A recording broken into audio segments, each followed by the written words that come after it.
વાવ અને થરાદ પંથકમાં આરોગ્ય ક્ષેત્રે પાયાની સેવા આપતી આશા વર્કર બહેનોએ પડતર માંગણીઓ અને અપૂરતા વેતન મુદ્દે આક્રોશ વ્યક્ત કરીને આગામી પોલિયો મુક્ત અભિયાનની કામગીરીનો સંપૂર્ણ બહિષ્કાર કરવાની ચીમકી સાથે કલેક્ટરને આવેદનપત્ર પાઠવ્યું છે।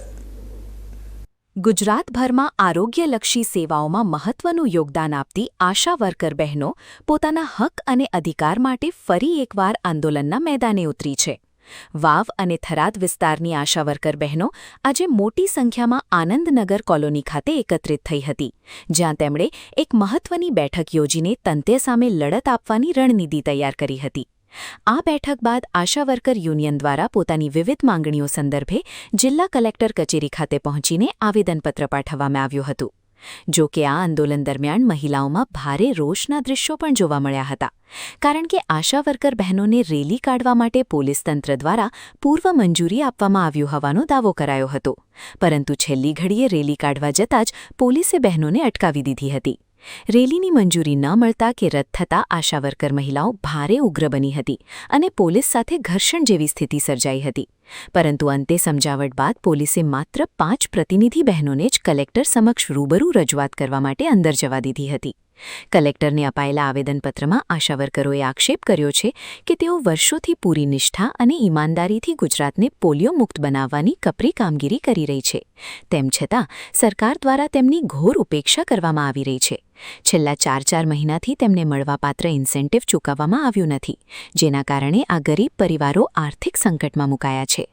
બહેનોએ જણાવ્યું હતું કે આજે આટલી ભયંકર મોંઘવારીના જમાનામાં પણ તેમને આખા દિવસના કામના માત્ર 100 રૂપિયા જેવા નજીવા દામ મળી રહ્યા છે। સવારે 7 વાગ્યાથી લઈને છેક સાંજના 5 વાગ્યા સુધી સતત દોડધામ કરવા છતાં આટલા મામૂલી ઇન્સેન્ટિવમાં પરિવારનું ગુજરાન ચલાવવું હવે બિલકુલ અશક્ય બની ગયું છે। વાવ અને થરાદની આ બહેનોએ આક્રોશ સાથે કહ્યું કે જે આશા વર્કરોએ આખા રાજ્યને પોલિયો મુક્ત કરવાનું ગૌરવ અપાવ્યું છે, તેઓ આજે પોતાના અસ્તિત્વ અને રોજીરોટી માટે રસ્તા પર ઉતરીને લડવા મજબૂર બની છે।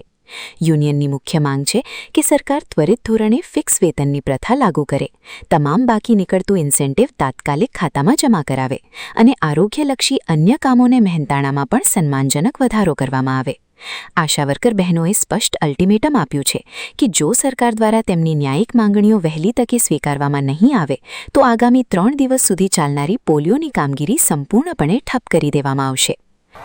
અમારા આશા વર્કર બહેનોને વાવ થરાદ જિલ્લાના 4 મહિનાથી એ બહેનોને વેતન નથી ચૂકવાયા અને બાકી વેતનના કારણે અત્યારે બાળકોની શાળાઓ ખુલી ગઈ, તો સ્કૂલ ફી, બાળકોના પુસ્તકો માટે બહેનો ખૂબ કનકગત થયા છે।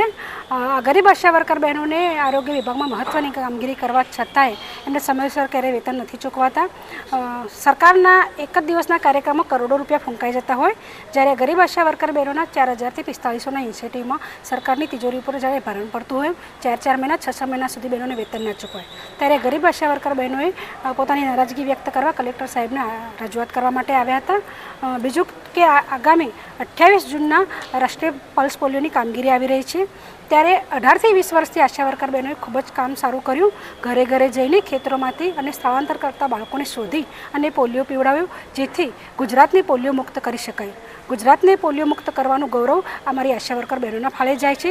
ત્યારે બનવું એવું જોઈતું હતું કે સરકારે ખુશ થઈ અને આ આશા વર્કર બહેનોને ઇન્સેન્ટિવ પ્રથામાંથી મુક્ત કરી અને એમને લઘુત્તમ વેતન કે ફિક્સ વેતન આપવું જોઈતું હતું, પરંતુ સરકારની શોષણભરી નીતિનો અહીં અંત આવતો નથી અને 20 વર્ષથી કામગીરી કરવા છતાં હજુ આશા વર્કર બહેનો દિવસના ફક્ત 100 રૂપિયા પોલિયો કામગીરીનું ઇન્સેન્ટિવ મળે છે। આટલી મોંઘવારીમાં અત્યારે મજૂરનું પણ મજૂરી 300થી 500 રૂપિયા ચાલે છે, તો સવારે 7થી સાંજે 5 વાગ્યા સુધીમાં આશા વર્કર બહેનો 100 રૂપિયામાં કામગીરી કરાવી ના શકાય। આ મહિલા સશક્તિકરણ ના થાય, આ રીતે ગરીબ બહેનોને શોષણમાં વધારે ને વધારે ભોગ બને છે અને એના કારણે આ બહેનોની હાલત કફોડી બને છે। એટલે આશા વર્કર બહેનો પોલિયો કામગીરીનો બહિષ્કાર કરી અને 3 દિવસની હડતાલ કરવાના છે। પોતાના પડતર પ્રશ્નોને લઈને સરહદી વિસ્તારની આશા વર્કર બહેનોએ ઉપાડેલા આક્રમક વલણને પગલે હવે આરોગ્ય વિભાગ સહિત સમગ્ર વહીવટીતંત્રમાં ભારે દોડધામ મચી ગઈ છે। ત્યારે જોવાનું એ રહે છે કે આરોગ્ય તંત્ર આ સંવેદનશીલ મામલે કોઈ હકારાત્મક નિર્ણય લઈને પોલિયો અભિયાનને પ્રભાવિત થતું અટકાવે છે કે પછી બહેનોની હડતાલ વધુ ઉગ્ર બને છે।